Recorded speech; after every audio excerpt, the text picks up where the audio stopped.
Boa noite a todos, desculpa a demora.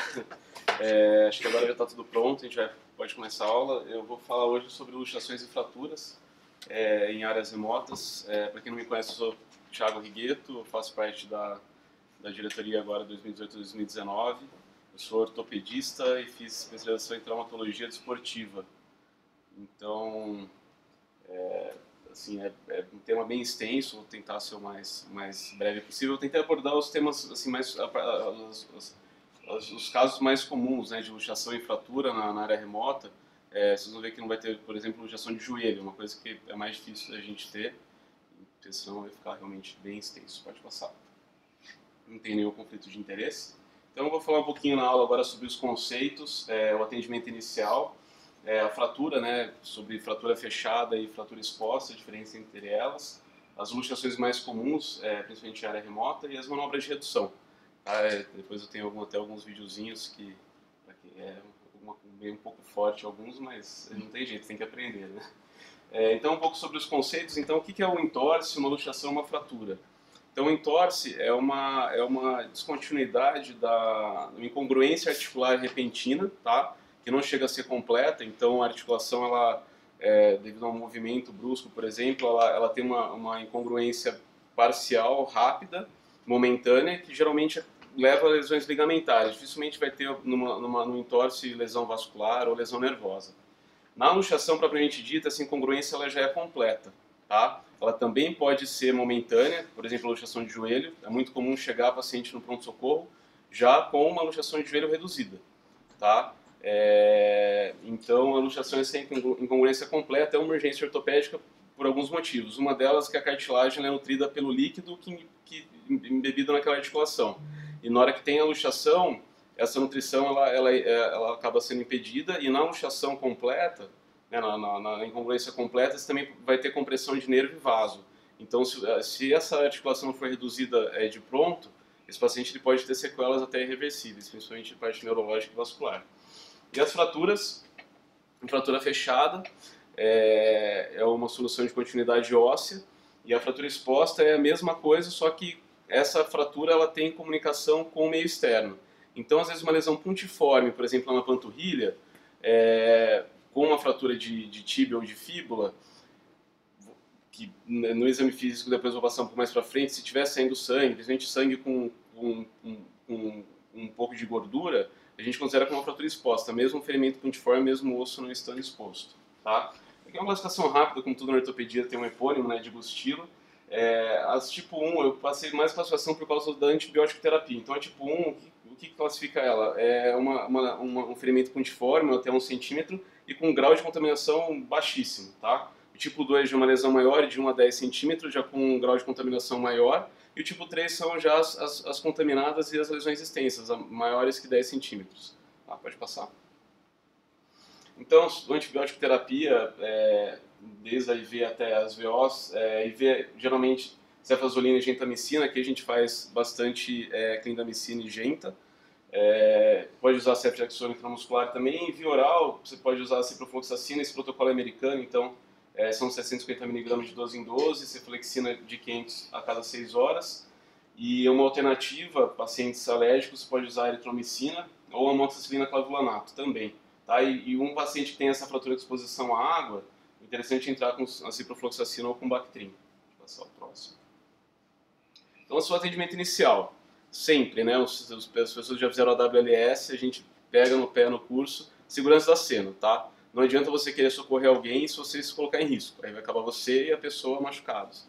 Então, o principal é isso. Depois vai seguir o que a gente faz na área remota, o MART, né? Então, as hemorragias visíveis, né? Então, os casos de amputação traumática, as fraturas expostas, realmente que o osso está exposto, você tem em conta essa hemorragia. Aí depois vai vias aéreas, parte respiratória, articulação, e depois a hipotermia, hipertermia e como você vai evacuar esse paciente. E a ortopedia entra mais no atendimento secundário, que seria o reto toes, né, da cabeça aos pés. E uma sequência fácil para guardar, assim, na ortopedia, principalmente no nosso a gente vai primeiro no que mata, que é a bacia. A única coisa na ortopedia que mata mesmo é a bacia. Então a gente vai primeiro na bacia. Depois, mais pra frente, eu vou falar um pouco do exame físico, tá? Mas é uma sequência meio lógica. Então, a bacia, depois a coluna, tá? Que também não mata, mas acaba aleijando o paciente, depende se for cervical, pode matar, né? E depois você vai para as extremidades, que é o menos grave. Pode passar o próximo? Então, um pouco sobre os entorses, né? O tornozelo é o entorse mais comum, não só em área remota, mas na atividade física também. É bom avaliar sempre a parte o exame neurovascular completo.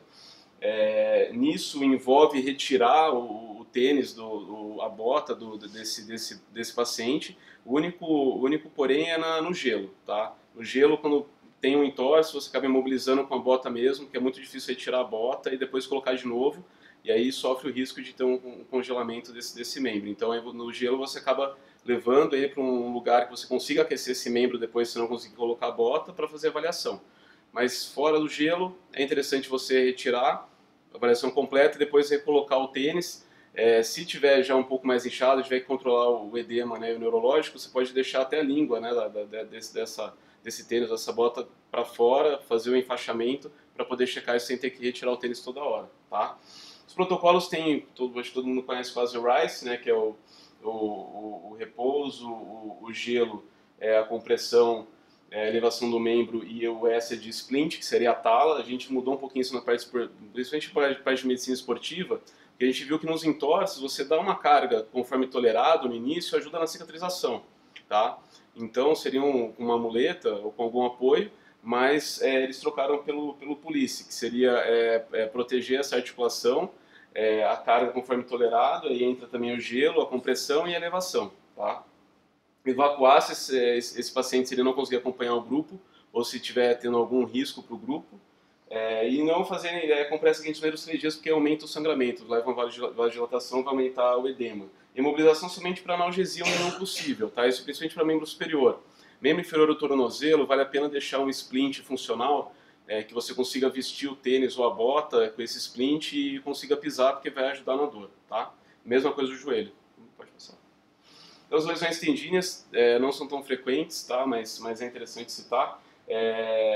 Sempre você vai ter a suspeita na dificuldade, né, do paciente fazer a flexão e extensão dos dedos na mão ou dos pés. Você pode ter lesão de tríceps, né, no cotovelo. Depois vou passar nas mobilizações, mas você colocaria uma tala axilopalmar numa lesão de tríceps, seria uma tala que vai desde aqui do ombro até a proximal aqui do braço, né, até a mão. Você pode usar também uma tipóia. Nas lesões de tendões da mão, sempre quando for flexor, imobilizar os dedos com uma tala com os dedos mais fletidos e os extensores com os dedos em extensão, tá? Para os cotos do tendão não se afastarem.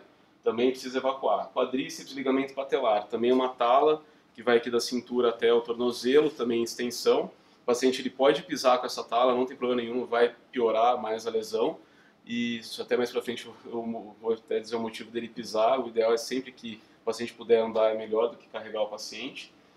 E também vai ter que evacuar. E tendão calcâneo, que tem né, as imobilizações tipo bota da perna no tornozelo, geralmente em texto de tornozelo 90 graus, no tendão calcâneo tem que deixar com leve equino, uma flexão plantar, para também não afastar esses cotos e o paciente não pode pisar. Fratura, eu vou falar o geral de fratura, depois pegar uma por uma, né?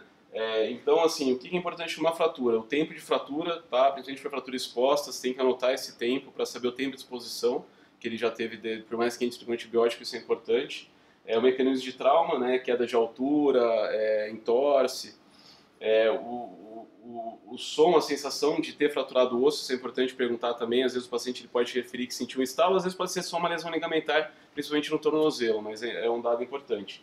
E a habilidade desse paciente usar o membro afetado até para você poder evacuar esse paciente com mais facilidade. E parestesia, fraqueza também é interessante perguntar para o paciente, principalmente membros superiores e relacionado também a trauma cervical. Exame físico, inspeção, né, que eu já citei, sempre vê deformidade, hematoma.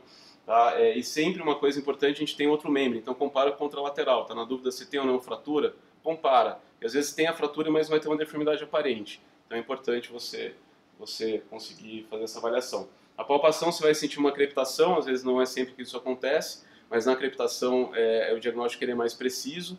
Então é sempre bom, né, se você palpa não crepita, você pode movimentar um pouco a parte distal onde você acha que está quebrado com a parte proximal para ver se existe alguma crepitação no membro também. O exame neurovascular, sempre importante, tá? Principalmente traumas de membros e também da coluna. Tá? E sempre suspeitar de uma fratura, depois mais pra frente eu vou passar também, se o paciente não estiver conseguindo suportar o peso, tá? E deambular. E aí tem algumas, né, até na parte de área remota, eles falam da percussão do osso, você pode percutir também com estetoscópio. Nunca fiz isso, mas tem relatados, coloca um esteto, percute na parte proximal, depois põe um esteto, percute na parte proximal e tenta escutar na parte distal para ver se tem um som mais abafado. E uma coisa que os Estados Unidos estão fazendo muito na esportiva, que tem alguns ultrassons já que dá para você jogar a imagem para um iPad ou para um iPhone, você pode fazer também um ultrassom, tá, dessa articulação para ver se está luxado ou se está fraturado. Vou passar a próxima. Então o tratamento, sendo fechado ou exposta, você vai fazer compressão local, tá? Se sair sangue e mais gordura, provavelmente é uma fratura exposta, tá? E aí tem que ser no mesmo compartimento, né? Às vezes você pode ter uma ferida medial aqui na perna, com uma fratura da fíbula, por exemplo, são compartimentos diferentes, você não consideraria uma fratura exposta. E sempre avaliar esse grau de exposição por causa da antibiótico terapia e sempre evacuar esse paciente. Suspeita de fratura exposta é igual a evacuação, independente se for um grau 1 ou um grau 3. Tá? O tratamento inicial sempre depende do tempo para evacuação, porque se você está num lugar que você tem como evacuar esse paciente em 10 minutos, acho que vale a pena só colocar uma compressa, né, uma gaze estéreo úmida, enfaixar e evacuar esse paciente. Agora, se demorar 2 ou 3 dias, aí você vai ter que fazer toda uma programação de antibiótico terapia, de limpeza, de verificação de ferida, tá? Sempre analgesia, tá? Retirar os debris ali da ferida, irrigar sempre com água limpa e desinfectada. A gente irriga bastante porque a infecção óssea é bem grave, bem difícil de tratar.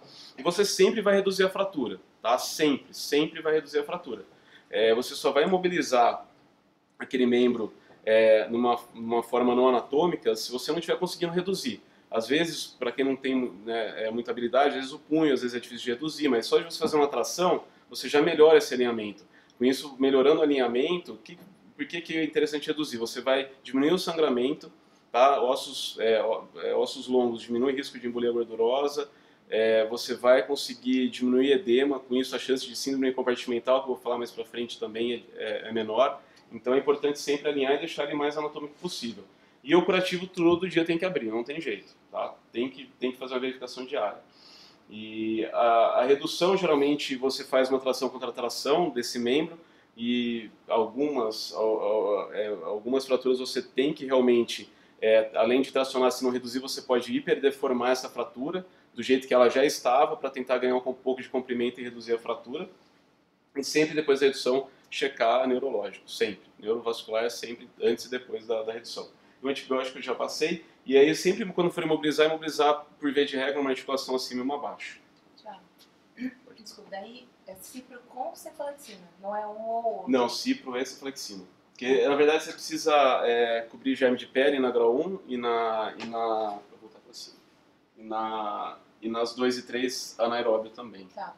Ou então você usa clavulinha. Ou você entra clavulinha, Eu acabo colocando as opções porque em mala médica cada um depois pensa o que vai fazer. Coisa, né? Sim. Então, tá, não, agora próximo. Isso. Então a fratura fechada também você vai levar em conta o tempo de evacuação por conta do edema. O controle da dor é importante, imobilizar sempre esse paciente, colocar bastante proteção entre a pele e a tala. Eu vou passar um pouco mais para frente depois de falar das talas.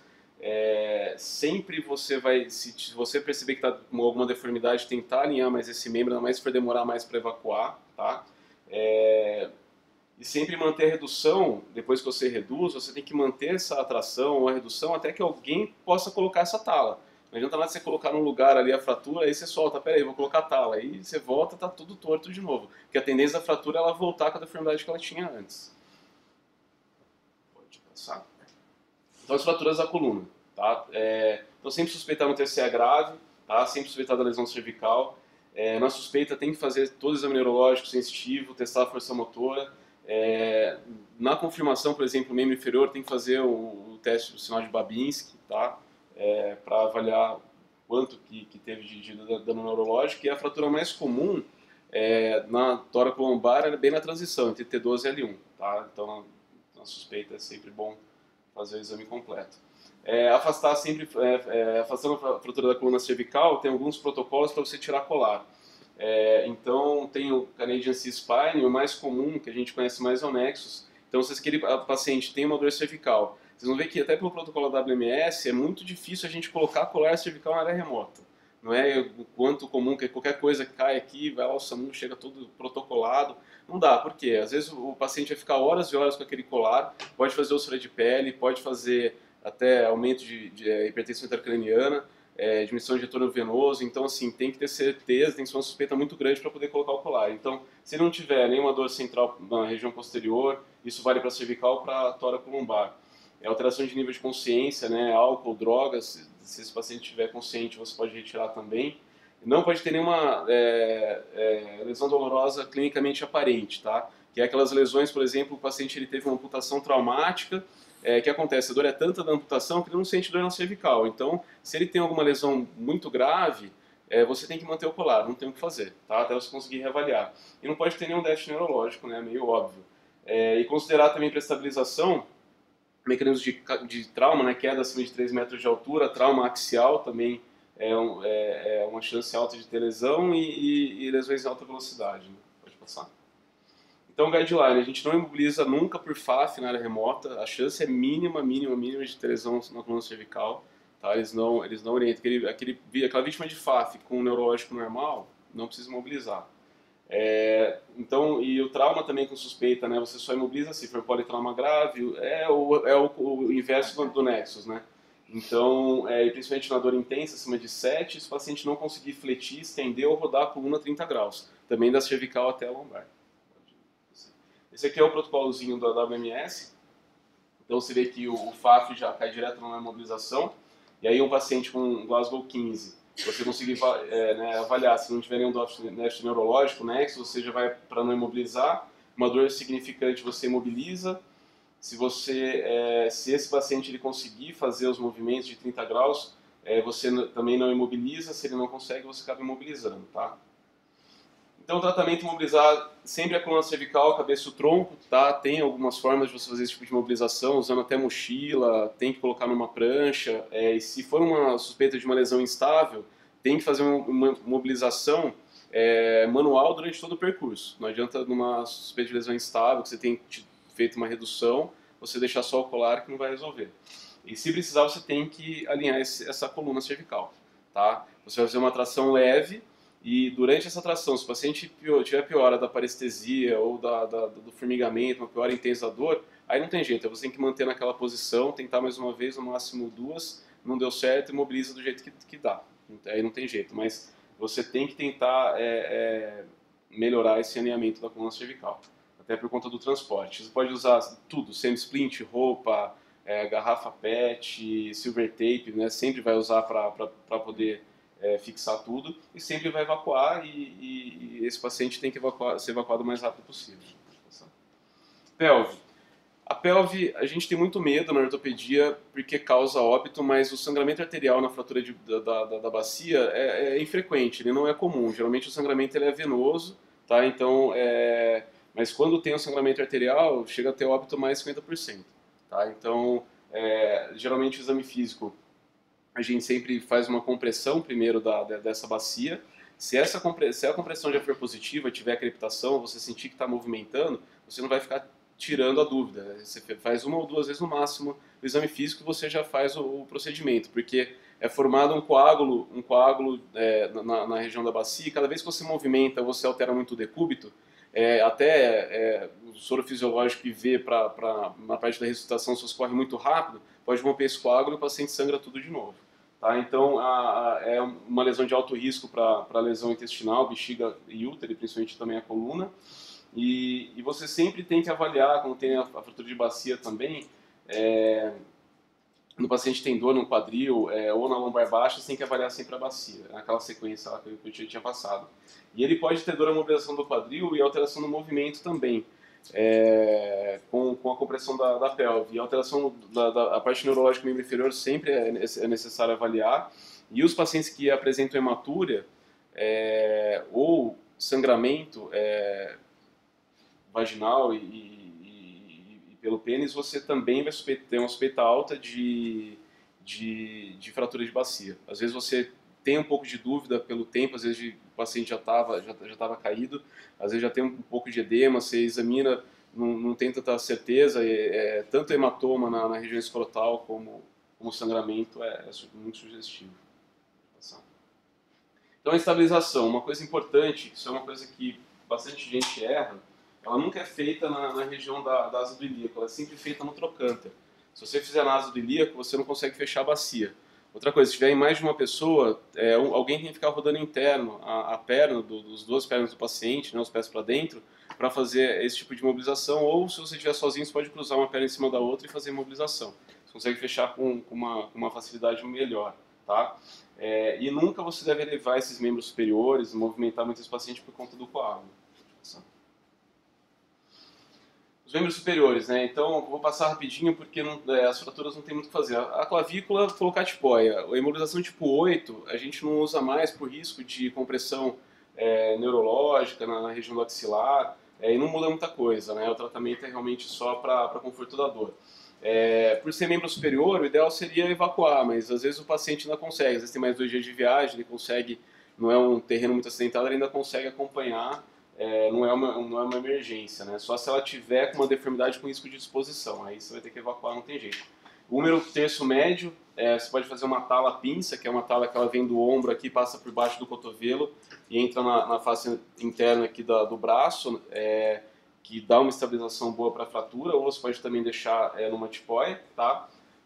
O punho, você vai fazer uma tala também que vai da região, né, quando são os 2 ossos do antebraço suspeita, ela tem também que desde a região do braço até a palma da mão, fazer uma tala axilopalmar. Se for suspeita só de um osso do antebraço, só o rádio, por exemplo, você tá apto para fazer uma tala curta, só do cotovelo até a palma da mão. Metacarpo, os livros de área remota falam na tala garrafa, que realmente é como se ele estivesse segurando uma garrafa PET, você acaba imobilizando do cotovelo até os dedos.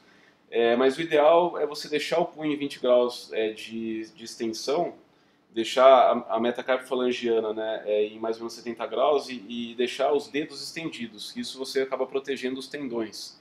Você sobrecarrega menos do que deixar a imobilização nesse tipo garrafa.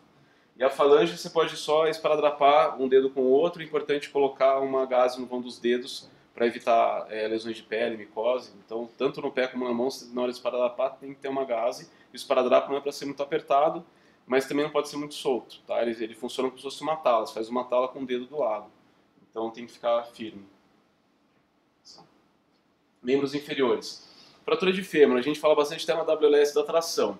A gente não tem usado mais na ortopedia a tração. A tração, imaginava-se que ela diminuía sangramento, amenizava a dor, tinha um risco menor de ter uma síndrome compartimental. A força que tem numa fratura diafisária de fêmur é muito grande. Você não consegue, assim, você até consegue melhorar um pouco o desvio com a tração, mas manter a tração o tempo todo na área remota, a gente não sabe quanto tempo ele vai demorar para ser evacuado. Hoje em dia a gente só imobiliza com a perna contralateral e coloca esse paciente numa prancha para poder ser evacuado.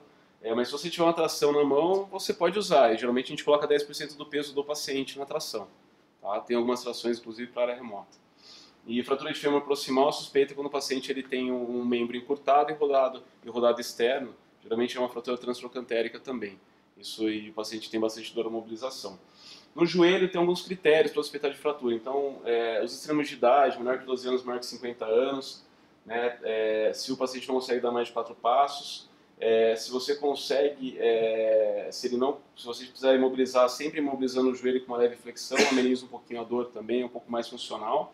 E você não precisa imobilizar até o pé, você pode, uma fratura de joelho, você pode mobilizar só da cintura até o tornozelo, se for, por exemplo, uma patela. E se for uma suspeita de proximal da tíbia, aí você vai ter que imobilizar até o tornozelo do pé também. E a patela você pode dar carga conforme tolerado. Já na região mais próxima aqui da proximal da tíbia ou distal do fêmur, você já não pode dar nenhuma tração.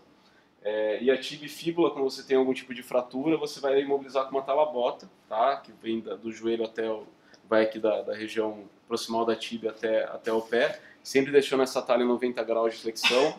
às vezes tem bastante dor na hora de você, principalmente fratura do tornozelo, na hora de você deixar esse pé em 90 graus, o paciente tem bastante dor.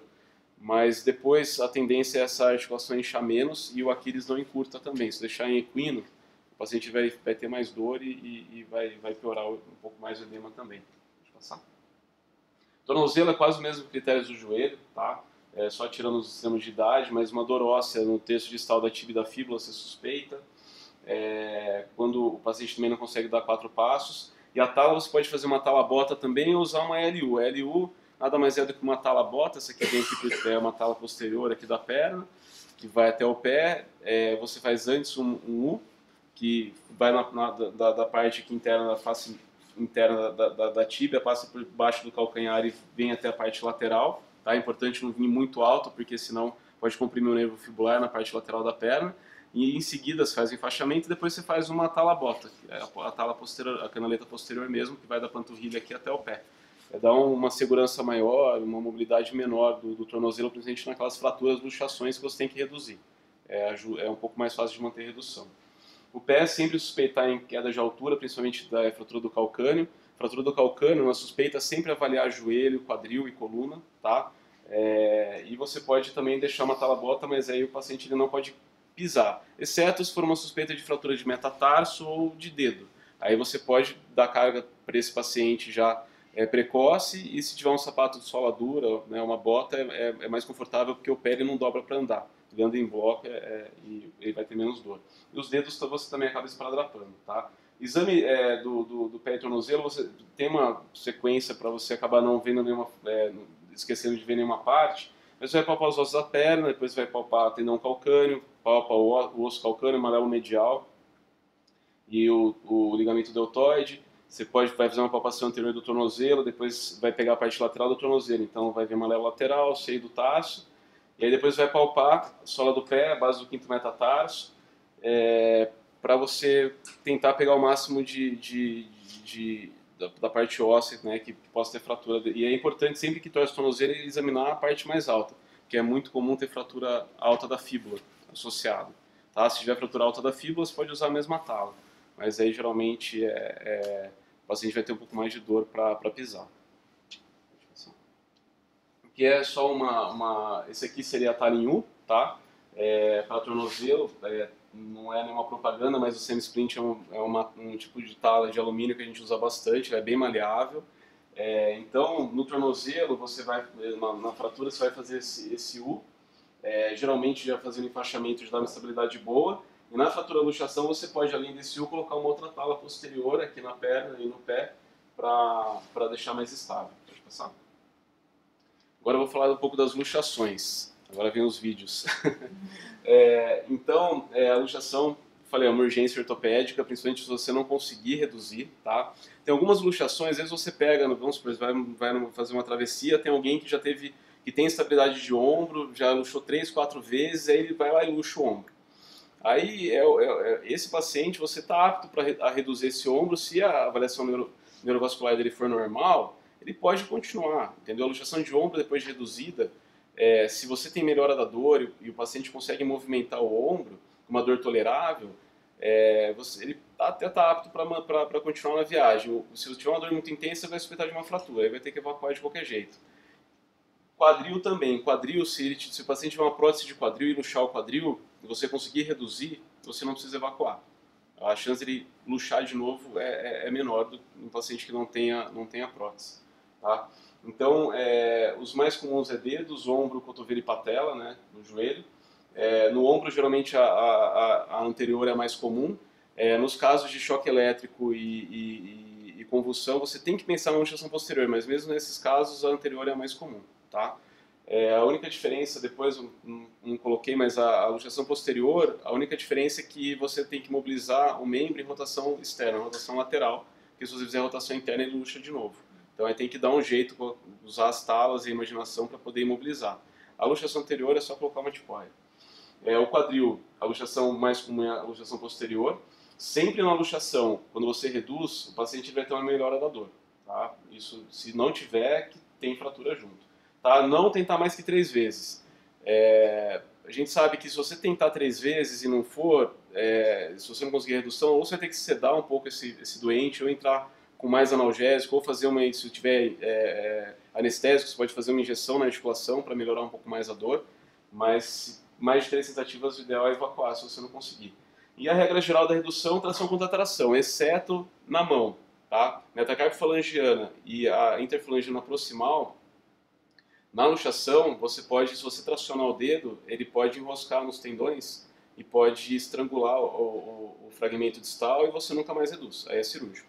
100% cirúrgico, abrir, tirar os tendões e reduzir. A interfalangiana distal, você pode puxar que não tem problema nenhum, tá? Então, como você faz a redução? Ao invés de você tracionar, você só faz um movimento para reduzir esse osso, dependendo de onde está o desvio. E sempre testar o neurológico antes e depois da redução, sempre, tá? E é importante também esse paciente relaxar bem a musculatura, porque na hora que você faz a tração, você está competindo com a musculatura do paciente. Se ele não relaxar, se você não acalmar o paciente, se você não ficar bastante tempo tracionando também, você não vai conseguir a redução. Porque pela tração, por exemplo, no ombro, você vai ficar lá tracionando. Uma hora o paciente vai cansar de fazer força contra, ele relaxa e você vai conseguir a redução. Pode passar? Vou começar pela mandíbula, tá? Não é ortopédico, tá? Mas entra na área remota. Então, tá, o nariz não é ortopedia e mandíbula também não. Então, geralmente não tem relação com trauma, é um paciente que ele já refere que já teve outras vezes. Às vezes, no movimento de bocejar, abriu muito, ela sai. E o paciente vai ter dificuldade para fechar a boca, e se ele é associado ao trauma, você não reduz por suspeita de fratura do colo da mandíbula. Você não tenta redução, porque você pode piorar a dor do paciente, você não vai conseguir reduzir, só vai fazer o paciente sofrer. Aí tem que evacuar, tá? A redução, geralmente, você tem que se proteger bem, 2 ou 3 luvas, porque o paciente, num reflexo, ele pode morder seu dedo, tá? Você vai colocar os polegares nos molares, você vai fazer uma compressão para a região inferior e posterior, tá? Mesma coisa, falar para o paciente relaxar para poder fazer a redução. Após a redução, ele não pode abrir a boca mais que 2 centímetros por 7 dias. Se ele for bocejar alguma coisa, ele tem que segurar com a mão aqui embaixo, porque se ele abrir a boca, sai do lugar. Isso aí é uma redução.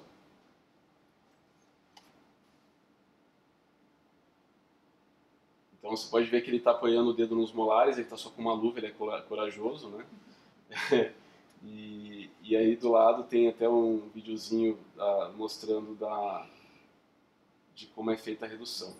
Ele vai fazer a tração, ele faz uma compressão para a região posterior e inferior, e com isso ele vai conseguir encaixar de novo a articulação. Certo? Não é fácil. Pode passar. Pior é quando descobre que o ortopedista sabe fazer isso. Aí, pronto-socorro, vira e mexe. Você não quer dar uma olhadinha, ver se você consegue reduzir, né? Tem jeito.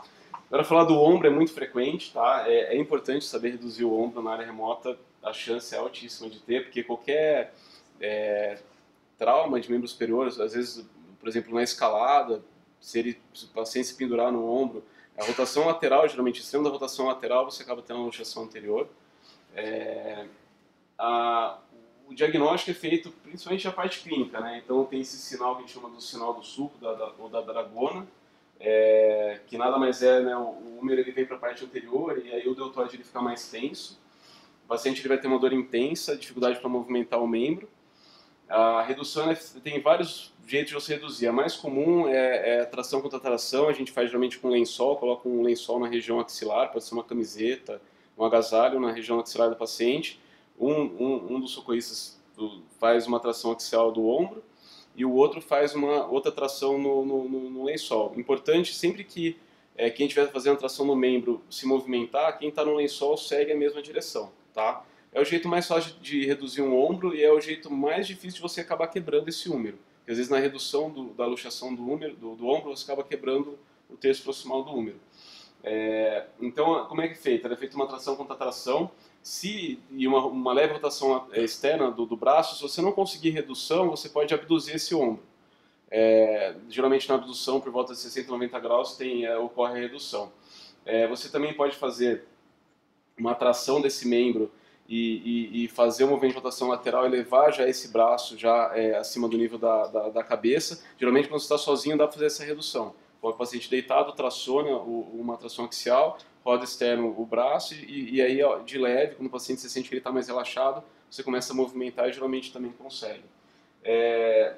E tem também decúbito ventral, se você não conseguiu de jeito nenhum, tem uma pedra próxima que você consiga colocar o paciente em decúbito ventral, coloca o decúbito ventral, deixa o braço fora da pedra, coloca um pouco de peso e deixa o paciente lá. Uma hora ele vai relaxar e vai reduzir o ombro. Deixa eu passar. Então aqui só umas figuras, tá? Então tração contra tração no lençol, decúbito ventral.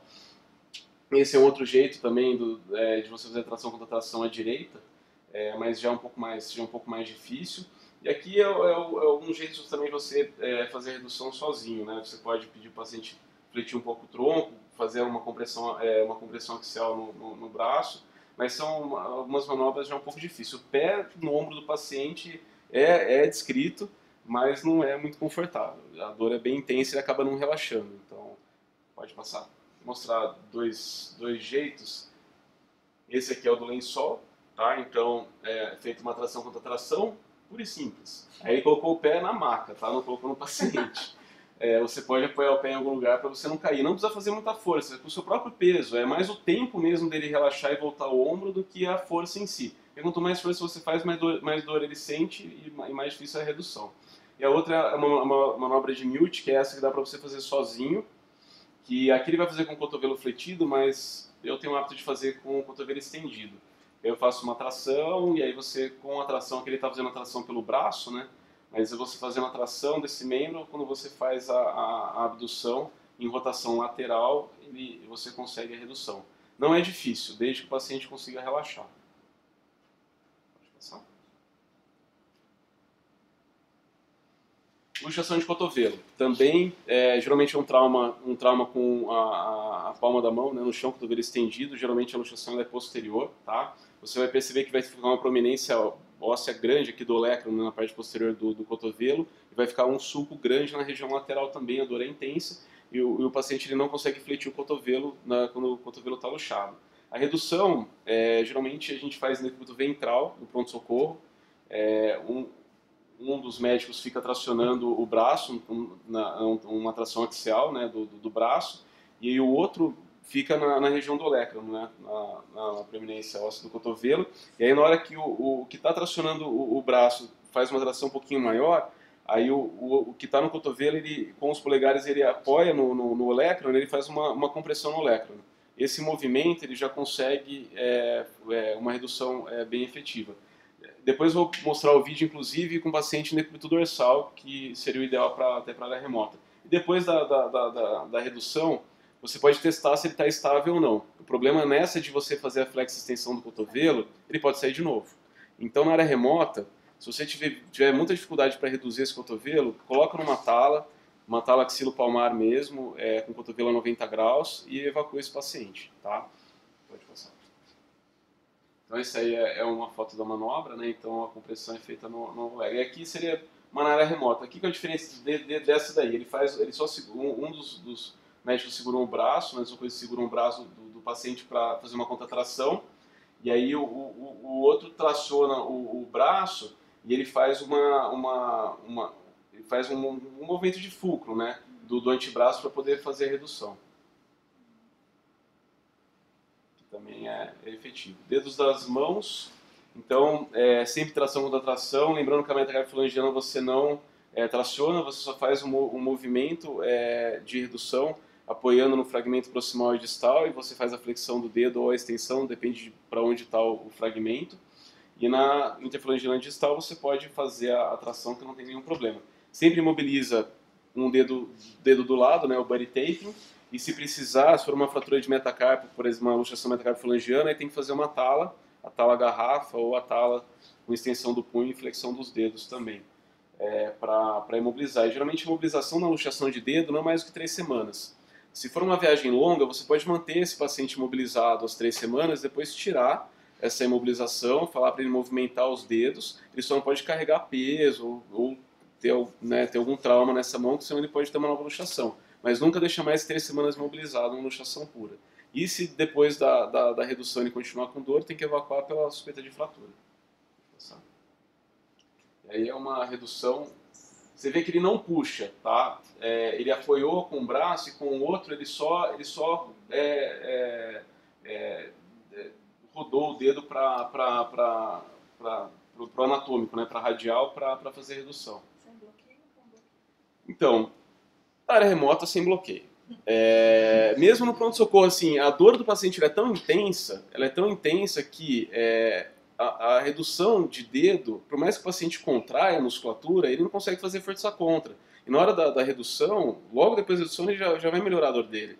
Então, até você pegar o anestésico, fazer uma asepsia, fazer o bloqueio do dedo e depois fazer a redução, todo esse tempo ele está com dor, a dor não passa. Óbvio que você tentou uma vez, não foi? Aí tudo bem, aí vai, faz o bloqueio e tenta a redução de novo, tá?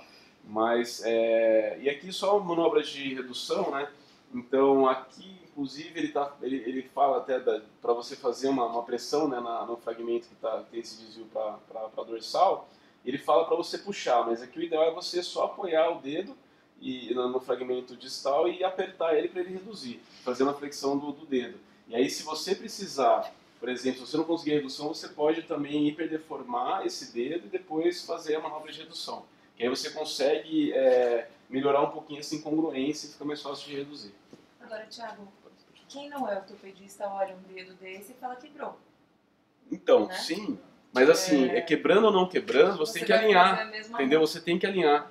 Então, qual é a diferença da fratura para a luxação sem fratura? Você vai realinhar esse dedo, ele vai conseguir movimentar, mas a dor ainda vai continuar intensa. Por isso que também eu acho que é ruim você fazer o bloqueio do dedo, porque depois que você reduz, vai estar anestesiado aquele dedo. Aí você vai ter que esperar passar o efeito do anestésico, depois reavaliar, falar para ele movimentar o dedo, para ver como é que está a dor. Porque se for uma luxação, não evacua, se for uma fratura, evacua. Sim. Então a dor é um parâmetro importante. Depois eu até falo no final, assim, a parte da evacuação, em algumas coisas da parte ortopédica em área remota, é bom senso, entendeu? Vamos supor, se está escalando, não tem jeito, ele não vai conseguir escalar mesmo com o dedo reduzido. Mas algumas luxações realmente, ombro, o cotovelo, se for fácil entrar, quiser testar, você vê que o cotovelo está estável, o cotovelo na luxação, ou você opera ou você coloca o paciente para mexer o cotovelo, entendeu? Se está estável, ele está apto para mexer o cotovelo, mas ele realmente não vai poder apoiar nada naquele cotovelo, não vai poder usar aquele braço. Então você tem que ver, porque se colocar a equipe em risco, aí tem que evacuar. Mas o dedo geralmente é bem tolerável, porque você acaba esparadrapando com o dedo do lado, você pode colocar uma tala também, só naquele dedo, pode usar o semi-splint, você pode recortar o semi-splint e usar ele de tala só naquele dedo, então fica bem funcional. Eu acho que assim, a luxação pura do dedo, pouca dor, a mobilização, o inchaço vai ficar mesmo de 2 a 3 semanas, mas uma dor tolerável, não evacuaria ainda não. Aí depois reavalia, né? Depois de algumas horas da luxação, aí você depois palpa as falanges para ver se tem dor a palpação da falange, também para na suspeita da fratura. Né? Quadril é bem difícil reduzir, tá? Mesmo no hospital, pronto-socorro é bem complicado. É mais fácil no paciente com prótese de quadril, tá? Que não tem a prótese, mas você pode tentar. Eu acho que na área remota tudo é válido, porque depois de reduzido o quadril, você tira toda aquela parte das urgências e a sobrevida para o quadril daquele paciente vai ser muito melhor. Então, geralmente, ele é posterior. O paciente ele vai ter o quadril aduzido, né, a perna aduzida mais para dentro e vai estar rodado interno no quadril por conta da luxação. Isso também é bom porque na hora que você reduz, você sentir que ele melhorou a mobilidade e ele consegue rodar externo o quadril, né, você viu que foi bem reduzido. A redução geralmente faz decúbito dorsal, precisa de duas pessoas para fazer, uma faz uma pressão na região da bacia e a outra pessoa flete o quadril 90 graus, flete o joelho 90 graus e faz uma tração axial, uma tração 90 graus mais ou menos com a bacia. E aí nessa tração você consegue trazer o fêmur, o colo do fêmur que tá posterior para a parte mais anterior e você pode fazer movimentos de rotação leve para tentar reduzir também, tá? E aí, mesma coisa, reduziu a dor, melhora na hora. E aí, depois da redução, você tem que mobilizar esse quadril, tá? No paciente que não tem prótese, não tem jeito, você imobiliza com a perna contralateral. Esse paciente ele não pode pisar, não pode dar, você vai ter que imobilizar mesmo e tem que evacuar. Tira sozinho, você pode colocar o seu joelho embaixo do joelho? Pode, tem um vídeo que eu vou mostrar que dá pra reduzir sozinho também. Você pode colocar o seu joelho embaixo da perna e fazer a manobra. A única coisa é que no idoso você tem um risco de... Pode passar. Tem um risco de quebrar a tíbia e a fíbula. Pode acontecer. Aqui, a manobra mais comum, você pode, né, de tração axial com uma leve rotação, e ali é mais ou menos a posição que fica com dois socorristas, tá? É o jeito, acho que, mais fácil de reduzir. Pode passar. Aqui foi o que a Daniela falou. A médica está usando o próprio joelho para poder dar a tração axial, e aí ela faz essa compressão na perna para reduzir. É bem seguro, tá? Só se você fizer muita força, você pode ter uma fratura na perna, mas geralmente eu falo isso porque quando a gente faz manipulação no centro cirúrgico por rigidez articular no joelho, que a gente faz essa flexão do joelho, né, essa força de flexão no joelho, pode ter fratura. Então, nessa manobra tem um certo risco, mas tomando cuidado, esperando o paciente relaxar, fazendo uma tração leve, não é para ter nenhum problema. Sozinho é uma manobra muito boa. E ali a manobra em 2. Pode passar. Luxação de patela. Ela geralmente a luxação lateral é mais comum. É uma luxação muito fácil de ser reduzida. Às vezes até o próprio paciente acaba esticando o joelho, a patela volta para o lugar, porque o paciente ele fica desesperado, fica com o joelho inflexo, porque a patela fica na região lateral. Enfim, se ele soubesse que era só esticar que ela voltava, ele esticava mais rápido. Então, assim, se a patela estiver em outra posição que não lateral, estiver superior ou inferior, suspeita de lesão tendínea ou ligamentar, e aí vai ter que mobilizar também e evacuar esse paciente. A redução, você simplesmente aplica uma pressão na parte lateral da patela, de lateral para medial, e estende o joelho. E você já vai ter a redução. Depois da redução, geralmente a patela ela fica estável, tá? Porque a luxação é feita quando o paciente ele está com um leve flexo do joelho, ele roda o corpo em cima do joelho e acaba tendo a luxação. Se esse paciente mantiver depois um splint alguns dias para melhorar a dor, edema e conseguir movimentar o joelho, a princípio ele consegue não ser evacuado. Agora, se tiver muita dor à palpação na patela após a redução e mantiver essa dor nos próximos dias, tem que evacuar pela suspeita de fratura, tá? Não é tão comum a fratura da patela na luxação, mas não é impossível. Ele pode pisar depois, com a tala, colocado a tala, ele pode pisar, tá? Já reduziu, passou. É tão rápido. É só você esticar o joelho e fazer a manobra. Daqui a pouco vai reduzir. Ó, ele já está segurando, já reduziu. Esperar voltar o vídeo. Tá vendo? Ó, a patela está luxada e aí já reduziu. Só dele esticar de leve. Ele não fez nem tanta pressão de lateral para medial. Ele só esticou a perna na hora de tirar o que estava embaixo ali já reduziu. Tornozelo. A luxação de tornozelo geralmente é associada à fratura. Dificilmente você vai ter um tornozelo luxado que não tem fratura da tíbia ou da fíbula associada. Pode deixar. Geralmente a luxação, o paciente está em inversão do tornozelo, a redução é feita por uma tração axial no calcâneo, tá? Você puxa pelo calcanhar, como se fosse, a gente fala aquela manobra de retirar o sapato. Tá, mas só que no tornozelo você acaba fazendo uma tração pelo calcâneo e um pouco pelo pé também, para realinhar o membro. E você, realinhando, a dor melhora na hora também. Mas é um paciente que a chance de ter fratura é altíssima. Então, se puder evacuar, é melhor, tá? E nesse caso, que vale a pena fazer aquela imobilização tipo LU, tá? Passa, Dani, senão daqui a pouco alguém vai desmaiar aqui. Né? Passa no próximo. Aí você deixa em neutro. A luxação de tornozelo, na hora da redução, você imobiliza com aquela tala LU. Eu acho que é mais interessante porque você consegue imobilizar o tornozelo tanto de lateral para medial, como também no movimento de anterior para posterior. Então, coloco o U, né, que vem da lateral da perna, passa pelo calcanhar e vem para a parte medial da perna, enfaixa e depois põe a canaleta posterior até o pé. Dedos do pé. Não tem muito o que falar, só tracionar. Traciona. Sentiu o estalido, melhorou a dor, movimento o dedo, tá tudo bem, esparadrapa do lado, não precisa evacuar geralmente, tá? Se mantiver muita dor, para movimentar, a suspeita de fratura evacua também. Fala um pouco de mobilizações. Essa é uma foto do livro do Auerbach, que, assim, se você não tiver um jeito, uma fita, alguma coisa, você pode cortar uma camiseta circular que forma uma fita para você poder fazer uma amarra, fazer uma tala, tá?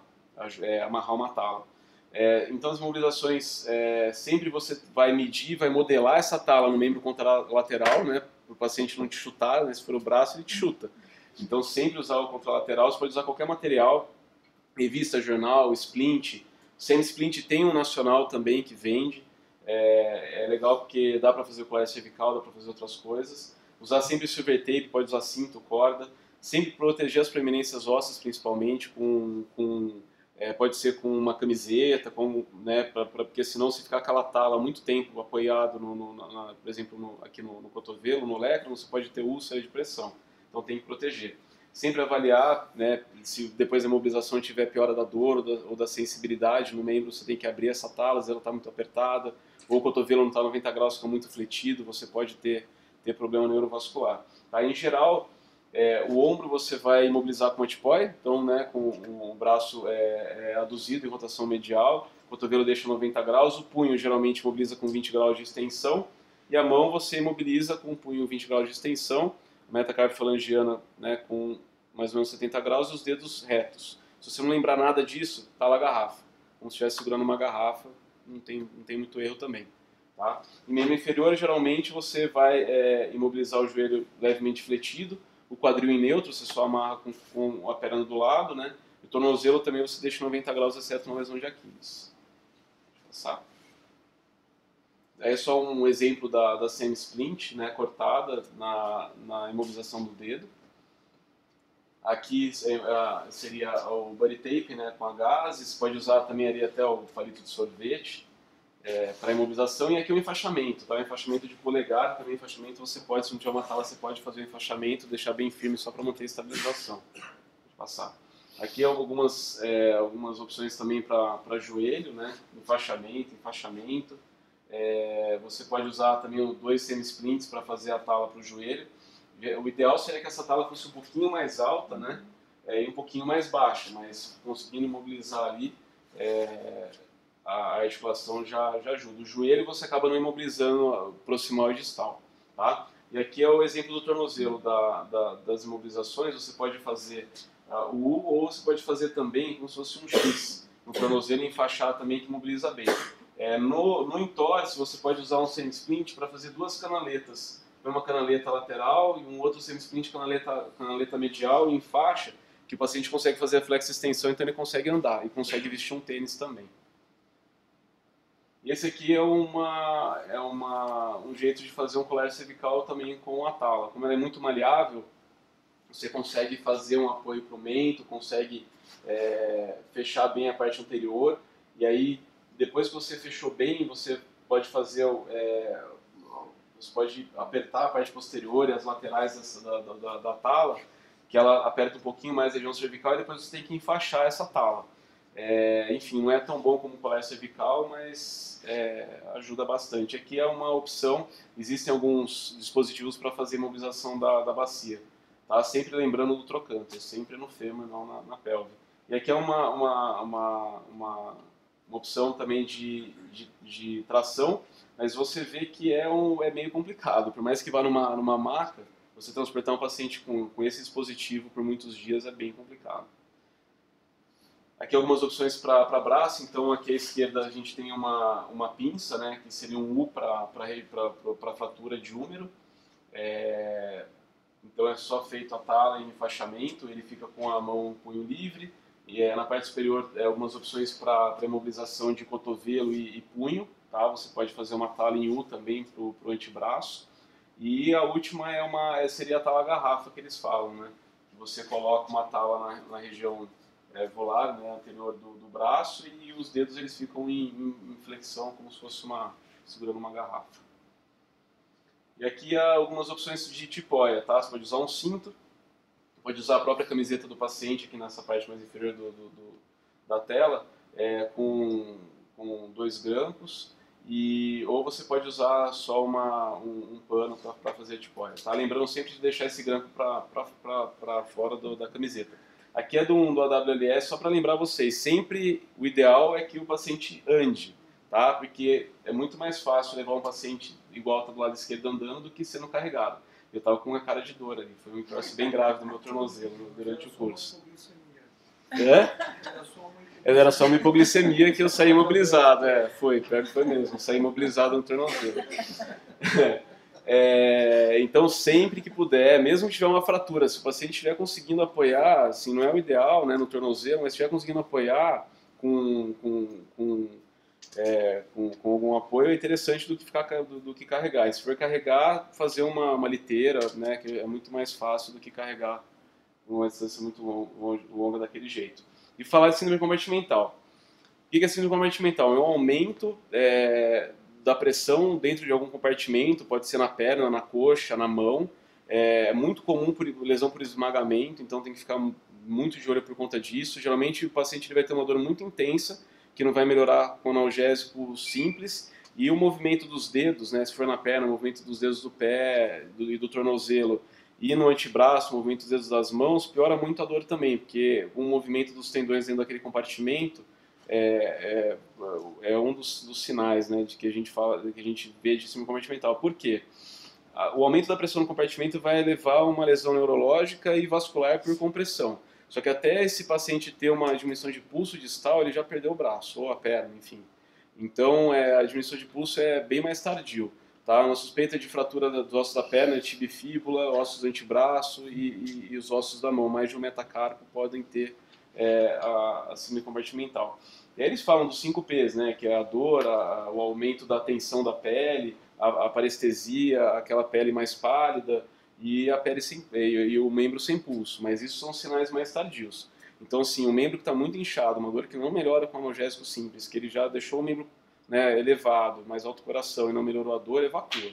A chance é altíssima de ter síndrome compartimental. E pode movimentar os tendões da mão, enfim, se for no braço, para ver se piora a dor. Piora a dor também a chance é alta de ser síndrome compartimental e perde o membro. É urgência. Tá? Então, só para lembrar uns pontos mais chaves, então sempre imobilizar os entorses com talas funcionais, tá? Evitar que esse paciente fique sem carga do membro. Evacuar toda a fratura exposta, fechada, você vai avaliar risco e benefício de evacuar ou não, principalmente fratura dos ossos dos dedos da mão, né? Proteger bem, sempre entre a tala e a pele, para não formar nenhuma úlcera por pressão. Na luxação, sempre pensar na tração contra tração, exceto nos dedos das mãos. E suspeitar sempre, na suspeita de síndrome compartimental, sempre evacuar o paciente. Tá? Na dúvida da síndrome compartimental, peca pelo excesso. Tá? Tornozelo já é muito mais difícil. Se você conseguir reduzir uma redução, porque o tornozelo incha muito, assusta, fica roxo, né, muda de cor, né, do passar dos dias. Mas o tornozelo, uma redução bem feita, se o membro está alinhado, se conseguir mobilizar, é difícil fazer uma síndrome compartimental do tornozelo. Tá? Mas principalmente perna e antebraço tem que ficar de olho. Tá? E sempre que puder, a vítima deve deambular com apoio, sempre. Tá? Lembrando, como a Juliana já lembrou, do nosso simpósio, todos estão convidados, vai ser agora dia 23 de junho, aqui no hospital. A gente fez um cronograma bem legal e estamos empenhados aí para fazer um ótimo simpósio. Depois eu vou deixar, o simpósio não vai ser transmitido ao vivo, então eu vou deixar depois as aulas para os associados no site. A parte do site agora de associado, talvez essa semana e a outra eu já devo estar fechando. E aí eu já vou colocar essas aulas anterior e essa para associado no site. E as aulas vão ficar entre 3 e 5 dias aí online para quem perdeu a aula poder assistir. Depois vai ficar só também na parte fechada do site. Tá? Pode passar o próximo. E aqui eu e minha filha, esse final de semana, primeiro dia de escalada dela, estreiei uma cadeirinha e ela adorou. Espero que eu consiga trazer ela para um bom caminho da escalada. E tem meu contato aqui embaixo, tá? Tem o meu contato e o da Bimar,